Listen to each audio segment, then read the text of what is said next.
Good evening. I'm William Cooper, and you're listening to the Hour of the Time. We're going to go straight to Phoenix right now for a metal report from Gene Miller. Good evening, Gene. Good evening. How are you tonight?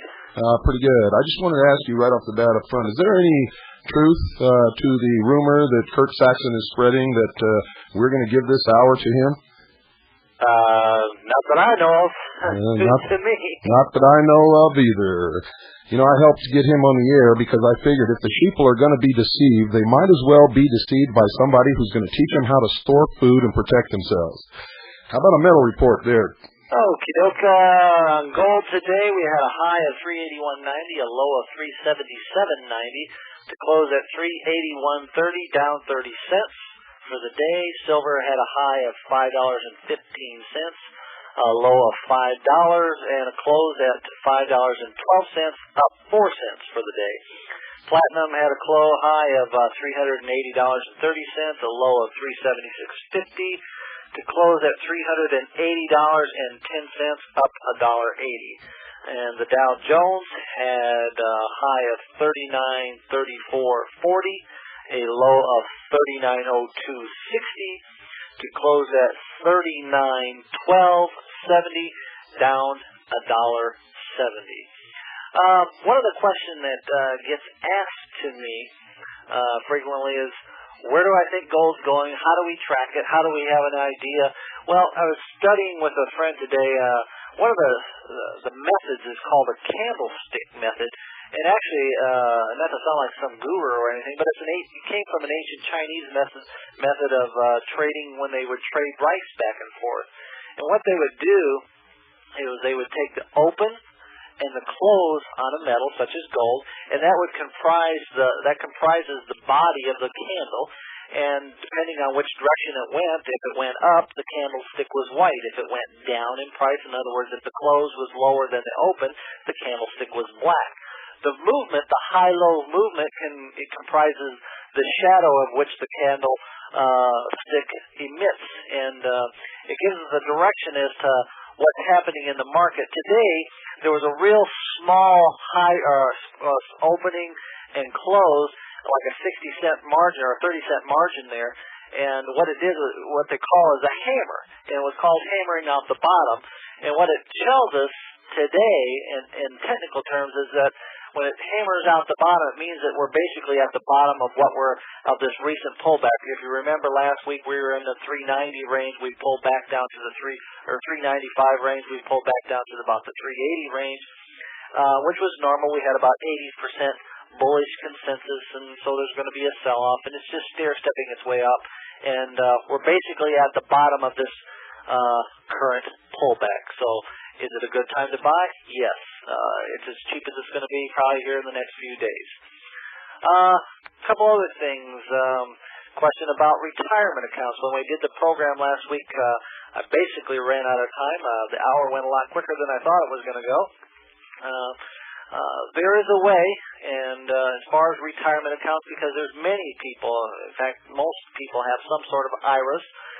Some people have what they call SEPs, self-employed pension plans. Both of those are qualified that you can take them out of cash, out of Federal Reserve notes that are rapidly losing their value, and you can put them into gold. You can put them into gold bullion. You can put them into non-confiscatable numismatic coins. There's a number of different directions you can go. Some of this stuff is just new, recently available to the public, and so you might want to call and ask us for some information regarding what can you do with your IRAs, or what can you do with your retirement accounts. How can you protect yourself? How can you get out of the government having total control of your money? Well, that's illuminating. As far as the numismatic coins, they're doing very well yet. Those that are into the Morgans and the peace dollars, they're doing extremely well. We have a very limited number of those available, but those that may be interested, and they're continuing to go up. I do have a special that I'm going to run here. In fact, you may want to write our number down real quick here. It's 1-800-289-2646. Number one, call us and get our new updated newsletter and our information that we have out for the 1994. It's all free and free to you, and it'll give you a good education as far as what's going on in the market. Tonight, the phone lines will be open for about 15 minutes. Normally at this time, the phone lines are closed and you just get an answering machine. But I got 3 bags of junk silver. I mean, this is excellent stuff as far as protection. And what is junk silver? Junk silver, if you remember last week, are coins that were minted before 1964, and they're 90% silver. They're U.S. minted coins. They're very easily spendable, extremely liquid, and very much a protectionary type thing. I have 3 bags that I got in today, and normally we take whatever it costs plus 5% commission on top of it. These 3 bags and these 3 bags only, we're going to get rid of them at a 3% commission, which saves you about $75. If you call within the next 15 minutes, I'll be here. There's somebody at the front desk to answer the phone. It's 1-800-289-2646.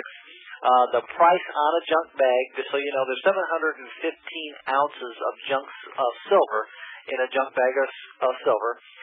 The price on these is $3,872.13. Like I said, it's about a $75 savings over the normal cost, and I have 3 available. So for the first 3 people that call me and give me their name and their number and their address and say they want them, they're yours at that savings. So that's my special for the week. And I think that's about all I have to say. How's everything going on your end, Bill? Well, I'm getting well, and Carolyn's sick. My voice is still not too good. My throat is still sore, but I feel a lot better. Carolyn is flat on her back now, and that's why she wasn't introduced at the beginning of the show. So if y'all want to send her a get well card or something, I'm sure she would appreciate that. Yeah. I want to thank you, Gene, once again for giving us the scoop on what's happening in the market. And we'll talk to you later tonight on the second hour. Yeah, okay. Thank you. Give us a call. Take care. Bye-bye. Well, for those of you who have not been listening or just tuned in or maybe started listening last Thursday and are not catching the later shows, you had either better catch the later shows or send for the tapes or have a radio that has a tape recorder in it so that you can record these broadcasts if you're sleeping. And if you don't know how to do that, folks, if you got a radio that you can program to come on and stay on for 1 hour, all you need is a quiet room. Put that radio in there, program it to come on at whatever hour that you want to tape, and put a voice-activated tape recorder right beside it. So if you don't have a tape recorder in your radio, that's the way to do it. The voice tape recorder, if you put it on record, not pause now, you have to put it on record, and then leave the room, make sure it's a quiet room. The recorder will not record, but when the radio comes on and noise starts coming out of that speaker, it will activate the voice activation in the tape recorder, and it will record the entire hour. So that's just one way you can do it, and that suggestion was sent in by one of our listeners who did not have a tape recorder in his shortwave radio. If you have the funds and would like to buy a super shortwave radio, Sangian sells a top-line model with a tape recorder built right into it, and it's programmable. And also you can get the exact same radio from Radio Shack, only the name is different. It's the Realistic DX392. The Realistic DX392 from Radio Shack. After I get through with this series on all of these documents, we'll probably do a show on just shortwave radio listening. Right now I don't have time. I got to get all this stuff out to you folks. Tonight, I'm going to cover a lot of things. I'm going to start off with the second annual report to Congress, January 1st, 1962, December the 31st, 1962. It's the second annual report to Congress from the United States Arms Control and Disarmament Agency. It's United States Arms Control and Disarmament Agency, publication 14, released February 1963. So pay attention, folks.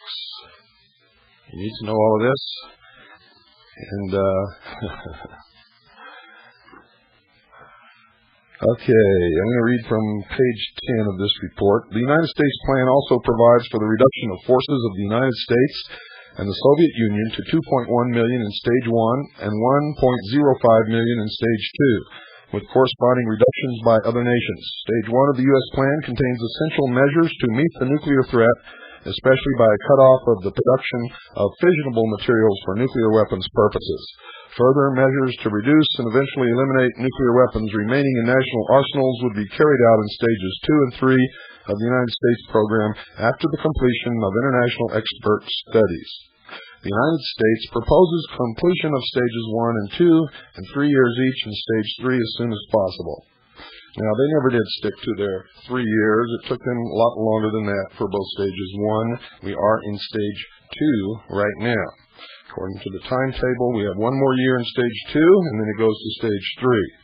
Now, remember, these are actual documents, folks, that you can look up yourself. I've been reading directly from actual United States government documents since the early show last Thursday.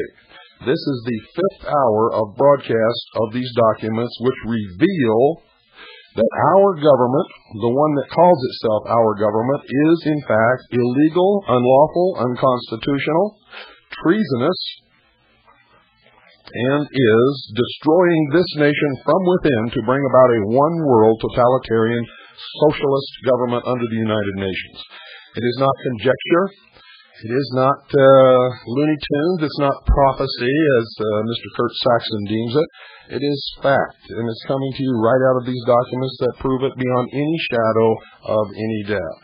And by the way, folks, if you see a black helicopter flying in your area, don't report it to us, because according to Kurt Saxon, it's only a UFO. I'll tell you, I never laughed so hard in my life as I did during the last hour listening to Kurt Saxon. But I helped him get on radio because he does teach you how to store food, teaches you how to defend yourself, and a few other things. But, folks, you better be listening with the right ear when you listen to that man and all these other people, too. He was, in fact, one of the first founding members of the Satanic Church in America. He was, in fact, as he said, kicked out of the John Birch Society because he was subversive. Ladies and gentlemen, that man is not on our side. According to his own broadcast, as soon as they get rid of all the people who should never have been born, then this is going to be a better world. Instead of calling in and asking the questions that you do, why don't you call in and ask him who those people are? Who's he talking about? You might find out that you're on his list. Then again, you might find out it's somebody else. It might be all the black people, or all the red people, or all the Chinese people. I guarantee you it's somebody that doesn't look like him. I guarantee you that. I continue. Ladies and gentlemen, provision is also made for appropriate inspection and verification at all stages. Adequate assurance must be provided not only as to arms destroyed, but also as to permitted levels of retained arms. It is not anticipated that verification would have to be excessive to be effective, but its intensity would be commensurate with the specific disarmament measure under consideration. The United States has suggested a progressive zonal system of inspection as a possible way of assuring observance of the treaty. Now, if you recently purchased a box of kicks and looked on the back of it, you saw the regions that the United States has been divided up into. They're teaching the children. Of course, most parents don't pay any attention to what's on the cereal box, nor what children watch on television, nor what children watch in their movies and videos. So, of course, most of you parents don't even know that. The United States plan further proposes the establishment of an international disarmament organization within the United Nations framework. It also contains specific provisions for a prohibition against placing weapons of mass destruction in outer space, the institution of measures aiming at reducing the risk of war, which could be initiated prior to the conclusion of an overall disarmament treaty, and the strengthening of peacekeeping arrangements through improved procedures for peaceful settlements of disputes and the eventual establishment of an international peace force. Now, I'm sure even the most stupid listener out there can understand that if the United Nations has a peacekeeping force, then the United Nations is the boss, and that the United States has no sovereignty and, in fact, will be subject to the United Nations. The truth is, folks, it happened years ago. The United Nations and the United States of America are one and the same. The United States, the United Nations, and the Soviet Union are one and the same. Make you angry? Good. I hope you have a fit of apoplexy. I hope it makes you run out and get these documents so that you can confirm it for yourself instead of sitting there and fuming and blustering. A lot of Archie bunkers in this world, folks. Don't confuse me with the facts. I already know what I believe. Isn't that right? Okay, here we go. In contrast, the Soviet plan places emphasis on reducing selected categories of armaments in each of its three stages. See, their plan has three stages also. Accordingly, the Soviet draft treaty initially sought a 100% reduction in nuclear delivery vehicles in Stage 1, although the nuclear weapons themselves would not be eliminated until Stage 2. The Soviet plan was more restrictive than ours, ladies and gentlemen. They wanted to come to one world government first, because in the entire history of the socialist movement, their goal has never been hidden, and it's always been one world government, a democratic socialist state. Democracy and socialism are the same word with the same meanings, as you will find out as you continue to listen to the hour of the time. I'm going to skip over to page 11, I believe it is. However, the overall Soviet approach remains substantially the same as the United States plan, in that even in the light of this shift, it is inadequate in terms of preserving the existing relative military balance. This remains a subject for further exploration. The Soviet Union later agreed, however, to a percentage reduction of conventional armaments, coupled with the almost complete elimination of delivery means in Stage 1.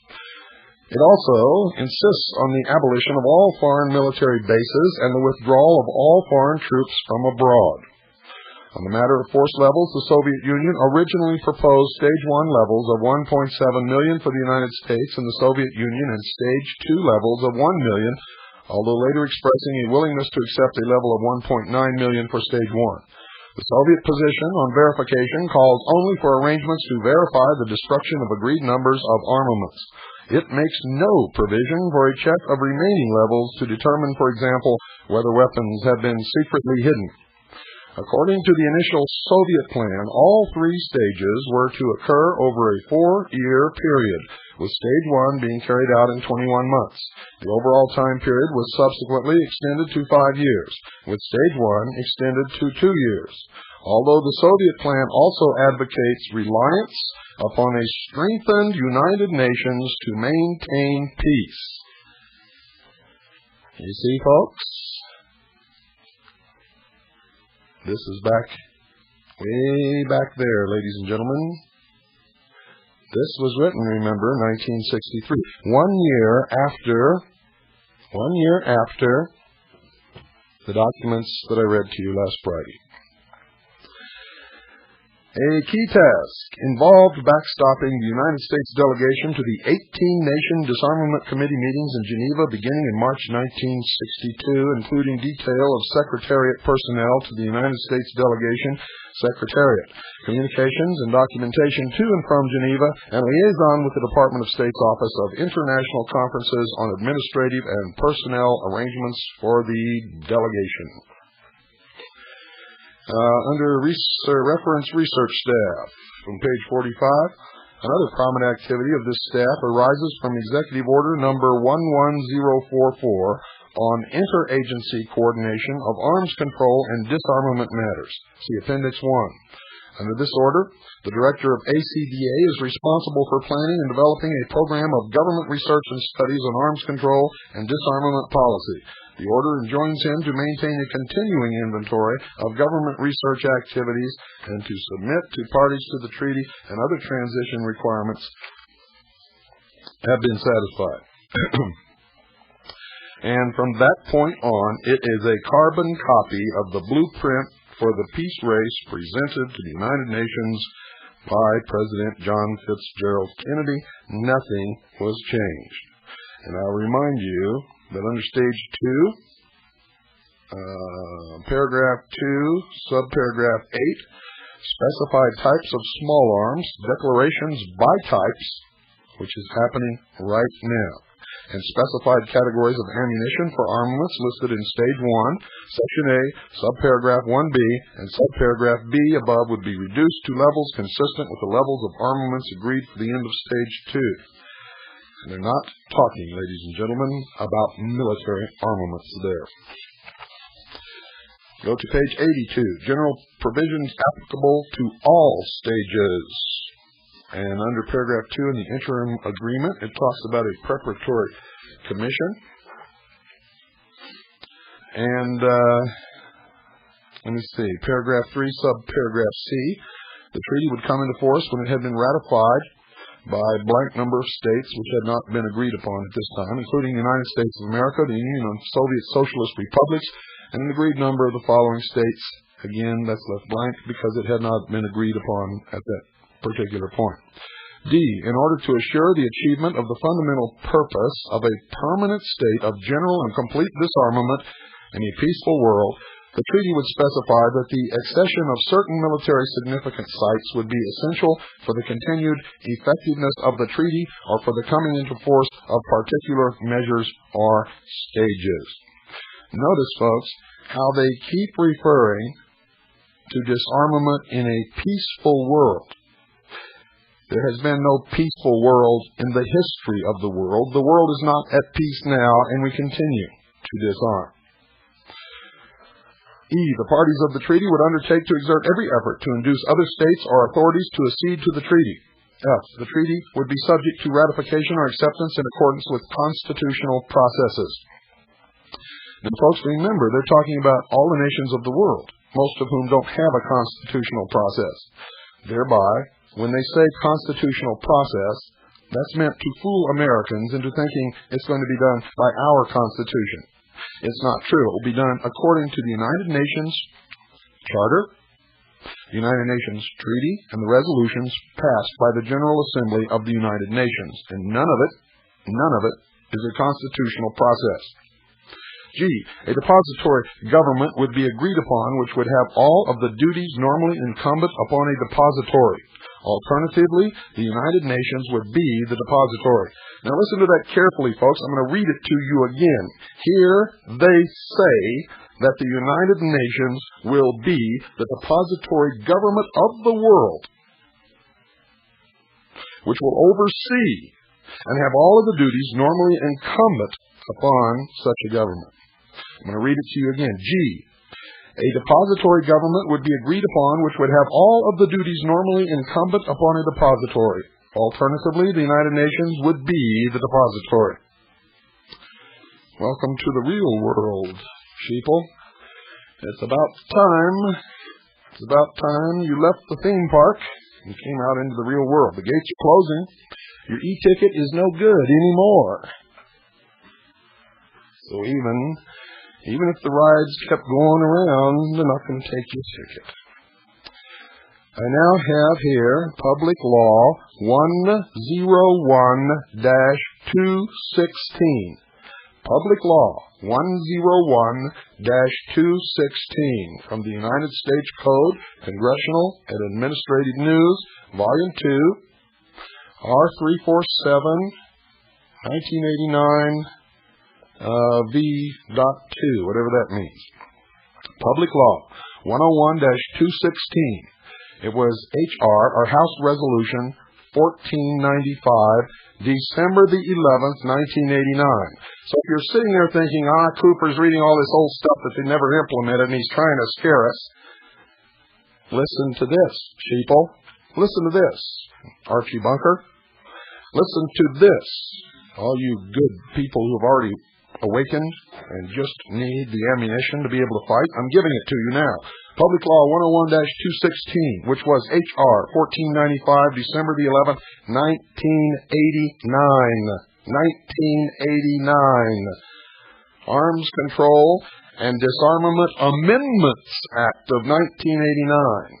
So this isn't a new act, ladies and gentlemen. These are disarmament amendments of the original law that I've been reading to you. For legislative history of the Act, see page 1292, and on that page it recounts everything that you've heard from me since Thursday. So I'm going to go directly to these amendments. An act to amend the Arms Control and Disarmament Act to authorize appropriations for the Arms Control and Disarmament Agency and for other purposes. Being enacted by the Senate and House of Representatives of the United States of America in Congress assembled. Section 1, short title. This act may be cited as the Arms Control and Disarmament Amendments Act of 1989. Title 1, Arms Control and Disarmament Agency. Section 101, Authorization of Appropriations for Fiscal Year 1988. Section 49A of the Arms Control and Disarmament Act is amended to read as follows.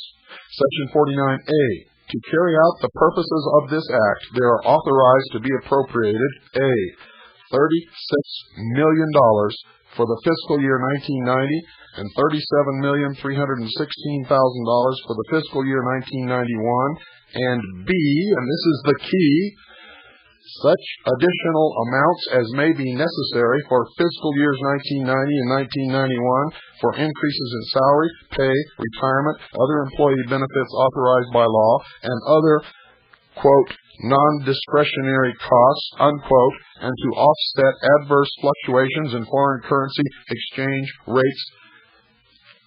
How do you like that? And these monies are not disclosed. Section 102, duties of the Deputy Director. Go down to Section 103, duties of the Special Representatives.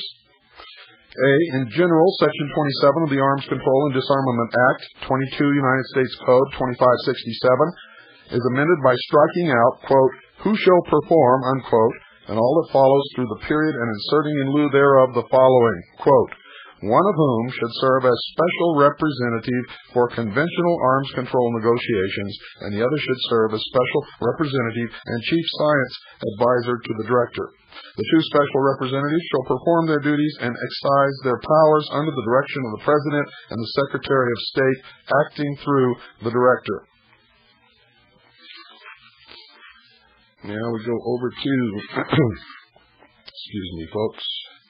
We go over to Public Law 101-216, Laws of the 101st Congress, First Session, December the 11th, and I quote verbatim.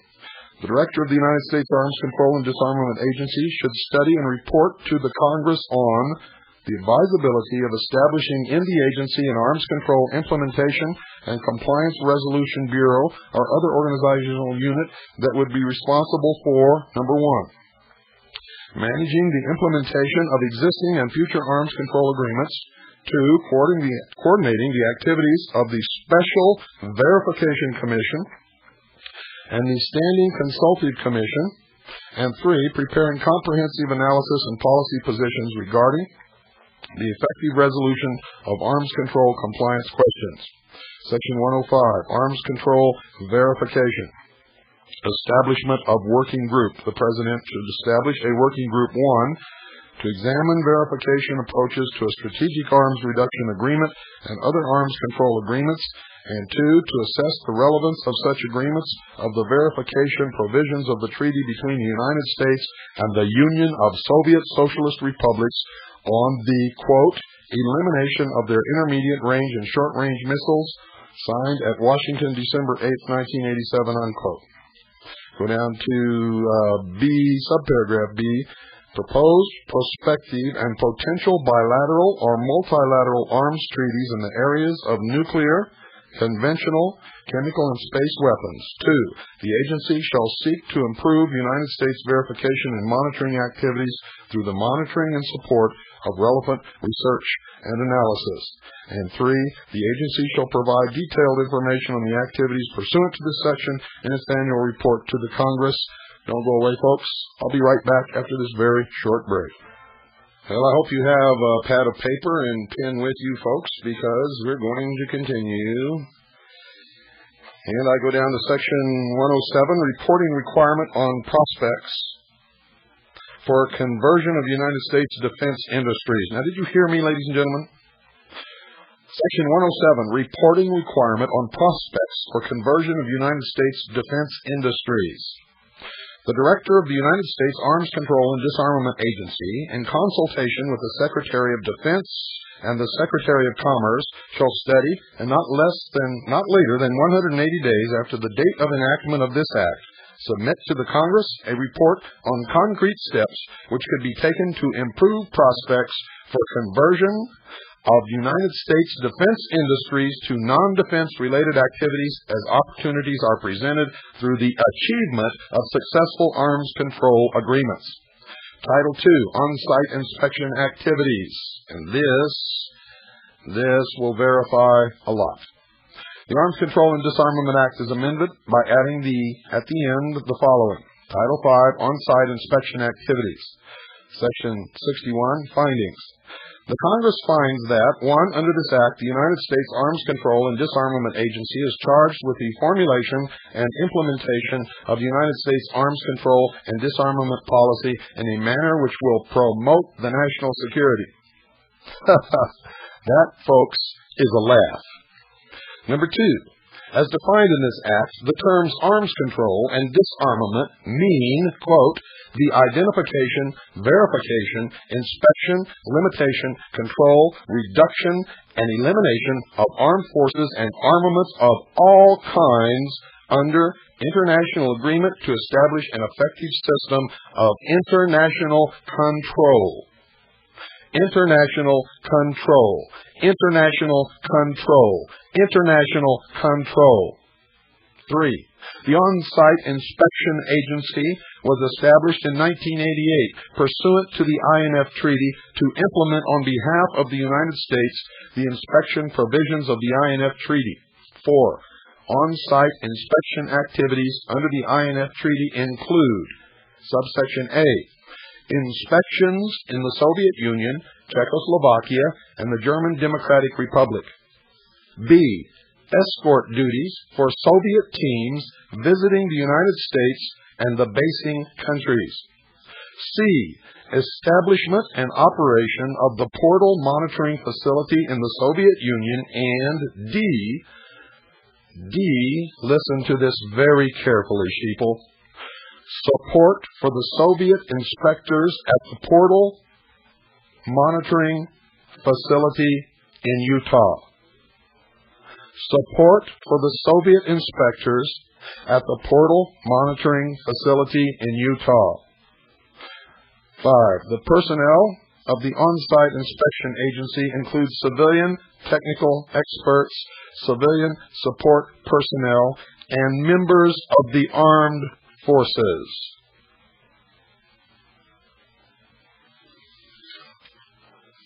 And I go now to Public Law 101-216, to Section 63, authorizations of appropriations for on-site inspection agency. They are authorized to be appropriated $49,830,000 for fiscal year 1990 and $48,831,000 for fiscal year 1991 for the expenses of the on-site inspection agency in carrying out on-site inspection activities pursuant to the INF Treaty. Section 64, definitions as used in this title. The term INF Treaty means the treaty between the United States and the Union of Soviet Socialist Republics on the elimination of their intermediate range and shorter range missiles signed at Washington December 8, 1987. And 2, the term OSIA means the on-site inspection agency established by the President or such other agency as may be designated by the President to carry out the on-site inspection provisions of the INF Treaty approved December the 11th, 1989. Acts cited by popular name. This is from the United States Code 1988, Supplement 3, Popular Names, Index. Arms Control and Disarmament Act, Public Law 101-216, Title 1, Subsection 101-103A, 106, Title 2, Subsection 201, December the 11th, 1989, 103 Statutes at Large, 1853 to 1855. Public Law 102-228, Title 4, Subsection 401A, B, 402, December 12th, 1991, 105 Statutes at Large, 1698 and 1699. The Arms Control Disarmament Act, Public Law 87-297, September 26, 1961, 75 Statutes at Law, 631, Title 22, Subsection 2551 et sequitur. Public Law 88-186, November 26, 1963, 77 Statutes at Large, 3441. Public Law 88-426, Title 3, Subsection 305, 17, August 14, 1964, 78 Statutes at Large, 424. Public Law 88-448, Title 4, Subsection 401D, August 19, 1964, 78 Statutes at Large, 490. Public Law 89-27, May 27, 1965, 79 Statutes at Large, 118. Public Law 90-314, May 23, 1968, 82 Statutes at Large, 129. Public Law 91-246, May 12, 1970, 84 Statutes at Large, 207. Public Law 92-352, Title 3, Subsection 301, July 13, 1972, 86 Statutes at Large, 494. Public Law 94-141, Title 1, Subsection 141, 144 through 149, November 29, 1975, 89 Statutes at Large, 757-760. Public Law 95-108, Subsection 2, Paragraph A, 3 to 6, August 17, 1977, 91 Statutes at Large, 871 through 873. Public Law 95-338, Subsection 1 to 3, August 8, 1978, 92 Statutes at Large, 458 and 459. Public Law 96-66, Subsection 1, 2, Paragraph A, September 21st, 1979, 93 Statutes at Large, 414.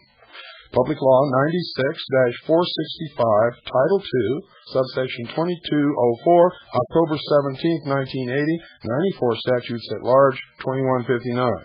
Public Law 97-339, Subsection 2, A, 3, and 4, October 15, 1982, 96 Statutes at Large, 1635 and 1636.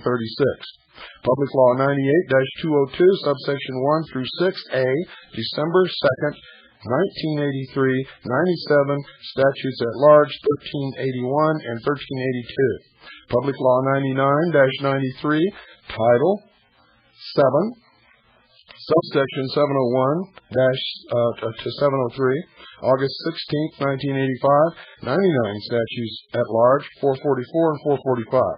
Public Law 99-550, Section 2C, October 27, 1986, 100 Statutes at Large, 3070. Public Law 100-213, Subsection 2 and 3B, and 4 and 6A, December 24th, 1987, 101 Statutes at Large, 1444 through 1446. In there you will find that they took out, ladies and gentlemen, the portion which stated that no section of this treaty would be considered a requirement to disarm the American people. It is no longer in there. and they are, in fact, doing it. You cannot have a treaty that specifies complete and total disarmament if somebody's going to be still keeping their arms. It's gone. It's not there. Now I go to the Congressional Record of the House of Representatives, October 12, 1989, H7007, 7007. Listen carefully. The Chairman. Are there further amendments to the amendment in the nature of a substitute? If not, the question is on the amendment in the nature of a substitute offered by the gentleman from Florida, Mr. Fashel, as amended. The amendment in the nature of a substitute as amended was agreed to. The Chairman. Under the rule, the committee rises. Accordingly, the committee rose, and the Speaker pro temp, Mr. Neal of Massachusetts, having assumed the chair. Mr. Coleman of Texas, Chairman of the Committee of the whole House of the State of the Union, reported that the committee, having had under consideration the bill, H.R. 1495, to amend the Arms Control and Disarmament Act to authorize appropriations for the Arms Control and Disarmament Agency and for other purposes pursuant to House Resolution 255. He reported the bill back to the Committee of the Whole. The Speaker pro temp, under the rule, the previous question is ordered. The question is on the amendment. The amendment was agreed to. The Speaker pro temp, the question is on the engrossment and third reading of the bill. The bill was ordered to be engrossed and read a third time and was read the third time. The Speaker pro temp, the question is on the passage of the bill. The question was taken, and the Speaker pro temp announced that the ayes appeared to have it.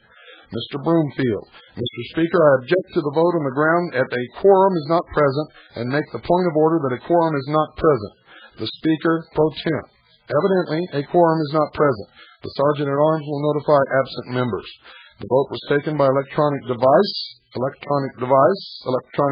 there were yeas 400, nays 11, not voting 21. All the names of who voted on this bill in the original Disarmament and Control Act is in this documentation of papers also. I now go to the Congressional Record of the Senate. The Senate, November 17th, 1989. Mr. Pell. Mr. President, I strongly commend to the Senate this measure now before this body, the Arms Control and Disarmament Amendments Act of 1989. The amendment being offered today contains the mutually acceptable provisions of both the House Bill, H.R. 1495, and an original bill, Senate 1868, reported on November 9th by the Committee on Foreign Relations. And it goes through all this gobbledygook until we get to what's important here. And it talks about the committee is concerned about the sharp reduction of resources devoted to research and verification issues and wishes to make certain that verification and compliance are accorded the attention which will be necessary in the years ahead, as intensive and complex verification proposals are agreed upon and implemented accordingly. The amendment incorporates a House provision urging the President to establish a working group to examine various verification approaches to strategic arms reduction and other possible agreements, and to assess the relevance for such agreement of the verification provision of the International Nuclear Forces Treaty. Moreover, the amendment contains a provision proposed by the Senator from Massachusetts, Mr. Kerry, calling upon the agency to allocate sufficient resources to develop and maintain a comprehensive information and database on verification concepts, research, technologies, and systems. And we go down. The amendment also incorporates provisions on on-site inspection activities, and the appropriation authorized is $49,830,000 for fiscal year 1990 and $48,831,000 for fiscal year 1991 for the expenses of the on-site inspection agency in carrying out on-site inspection activities pursuant to the INF Treaty. Finally, this committee bill includes a provision completely acceptable to both sides offered by the Senator from Illinois, Mr. Simon, which calls upon the Director of the agency to report to the Congress within 180 days on concrete steps which could be taken to improve prospects for conversion of significant portions of United States defense industries to non-defense related activities as opportunities are presented through the achievement of successful arms control agreements. Excuse me, folks. I got to take a little drink here.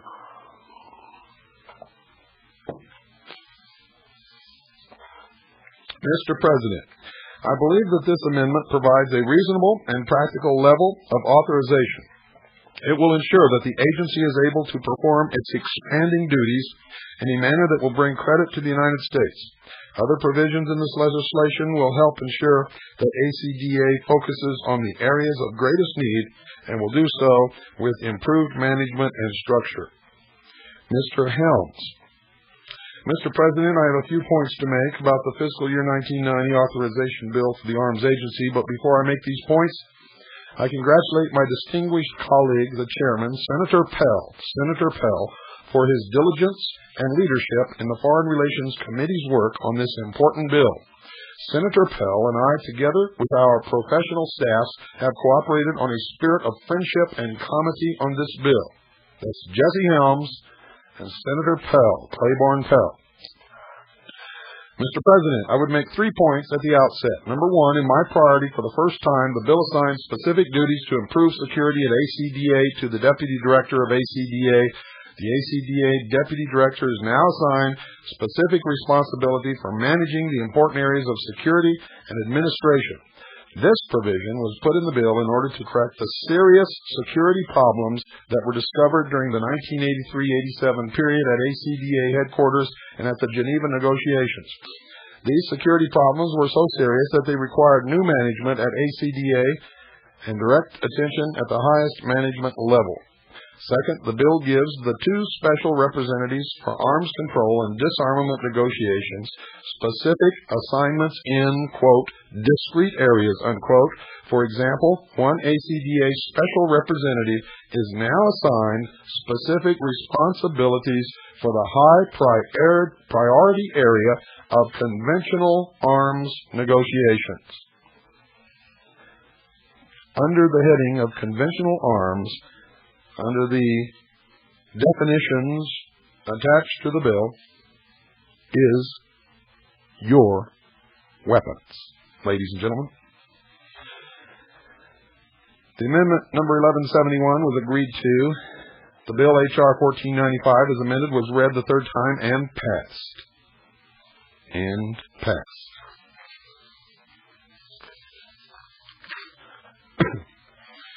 Congressional Records, Senate, March 1st.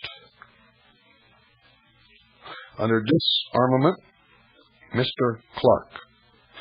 Mr. President, I now desire to speak for a few minutes on the subject of disarmament, the climate toward disarmament in the Senate and in the country, and the prospects for disarmament in the coming conference at Geneva, which convenes on March 14th of this year. Mr. President, the morning newspapers carry the statement that the President is about to authorize the resumption of nuclear testing in the atmosphere. If he does this, I shall support him because I am confident that he has carefully weighed on the basis of information not available to me or to most of my colleagues the basic facts involved in that fateful decision. I am also confident he would not and will not take this tragic step unless he is convinced it is the only wise way to maintain our national security and our freedom. If atmospheric nuclear testing is to be resumed, obviously there is merit to making the decision before the disarmament conference meets. When it is the darkest, it is frequently just before the dawn. When it is the darkest, it is frequently just before the dawn. In business, in the law, and in other instances, when men came together to negotiate, frequently the break or the agreement comes at a time when things seem most hopeless, at a time when both sides are of the view that no progress is possible, but each is determined to make one more effort to achieve a mutually desired result. Mr. President, I suggest that we should look forward to the disarmament conference in the hope that something meaningful can come out of it. In considering that conference, we must give some thought to what is the position of the government of the United States. I think that position has been substantially misunderstood both in the country and in the Congress. One reason for my so thinking arises from a relatively short insertion in the record made by my good friend, the junior senator from Texas, Mr. Tower, on January 29th of this year, which appears in the record at page 1043. Look it up, folks. I ask unanimous consent, Mr. President, that my colleague's comments and a column which he introduced into the record at that point, written by a man named Ken Thompson, published in a Dallas newspaper, entitled, quote, 1, 2, 3, surrender, unquote, may be printed in the record at this point in my remarks. There being no objection, the excerpt was ordered to be printed in the records and as follows. The surrender of American rights and sovereignty. Mr. Tower. Mr. President, will the senator yield? Mr. Mansfield. I yield. Mr. Tower. Every day, more and more people share a growing concern for the preoccupation of the State Department and some people in high places with the issue of disarmament. I think we all look forward to the day when men will beat their swords into plowshares and their spears into pruning hooks. But at a time when Western civilization is confronted by an extreme militaristic threat looking toward world conquest, I think it is naive and unrealistic to be preoccupied with the question of disarmament. We know that the communist conspiracy has no intention of coexisting with us. We know that they are bent on domination of the whole world. I think we show weakness in the eyes of all of the nations at this time in talking of disarmament. In this connection, I ask to have printed in the record a very fine editorial entitled, quote, 1, 2, 3, surrender, unquote, by Ken Thompson, editorial staff writer, published in the Dallas Morning News of January 23rd, 1962. There being no objection, the editorial was ordered to be printed in the record as follows. 1, 2, 3, surrender, by Ken Thompson. One of the most incredible documents ever to emerge from the foggy corridors of the State Department is a bulletin entitled, quote, Freedom from War, the United States Program for General and Complete Disarmament in a Peaceful World, unquote. Those of you who thought that William Cooper made this all up, now you know I didn't. In fact, all of these will be made available to you. We are in the process of making arrangements to publish everything. As skeptical as I have always been of the measure of good sense and loyalty within the State Department, I never would have believed that these people we call our diplomats could so completely and unabashedly advocate the surrender of American rights and sovereignty until this bulletin appeared. What it amounts to, in effect, is the official United States position on the subject of disarmament. More specifically, it is the basis of proposals which have already been submitted to the United Nations by the United States. Although this bulletin was published last fall and is available for just 15 cents from the government printing office in Washington, there has been very little attention paid to it. Now remember, folks, it was printed in 1962. Why, I cannot tell you, for it is certainly the most fantastic harebrained blueprint for surrender on record. Old Nikita himself might just as well have written it, and if more of the American people knew about this scheme, there would be a nationwide uproar that would make the reaction to the Alger Hiss scandal look like another era of good feeling by comparison. For those of you who don't know, Alger Hiss was a communist who had infiltrated our government at high levels, and it was Alger Hiss himself, sent by the President of the United States, who wrote the United Nations Charter. It was Alger Hiss who is mainly responsible for the formation of the UN in the form that it has taken. And it is Alger Hiss who is responsible for convincing the President and his advisors to go along with the whole scheme, ladies and gentlemen. Communists. Now, if you've been reading the liberal press, now that the socialists and communists are in charge, you know that there is a move afoot to exonerate Alger Hiss. To exonerate him. I continue. Last September, President Kennedy addressed the United Nations and spoke of the desire of the United States to reach an agreement on disarmament. His stand has been echoed by Adlai Stevenson, our chief delegate and ambassador to the United Nations. Where Kennedy and Stevenson spoke in general terms, the State Department bulletin deals in specifics. It supplies the term for those vague goals the administration hopes to gain through the United Nations.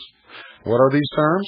The State Department document summarizes the proposals as a new program which provides for the progressive reduction of war-making capabilities of nations and the simultaneous strengthening of international institutions to settle disputes and maintain the peace. This program is broken down into 3 phases or parts. In the first phase, all nuclear weapons tests by nations would be prohibited, production of fissionable materials stopped, strategic delivery systems reduced, and conventional arms and armed forces would be cut. In the second phase, present stocks of nuclear weapons would be reduced, further cuts would be made in armed forces, armaments and delivery systems, and military bases and facilities would be dismantled. At the same time, a peace force would be established for the United Nations. In the third and final phase, all nations would possess only those forces, non-nuclear armaments, and establishments required for the purpose of maintaining internal order. They would also support and provide agreed manpower for the United Nations Peace Force.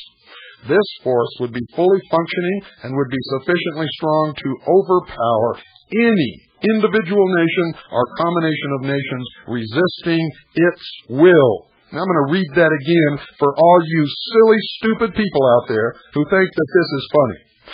This force would be fully functioning and would be sufficiently strong to overcome any individual nation or combination of nations resisting its will. There you have it, ladies and gentlemen. 1, 2, 3, bingo! The United Nations rules the world. Good night. Make sure that you do not miss the hour of the time later at 9 p.m. Pacific, 10 Mountain, 11 Central, and midnight Eastern Standard Time. God bless you all.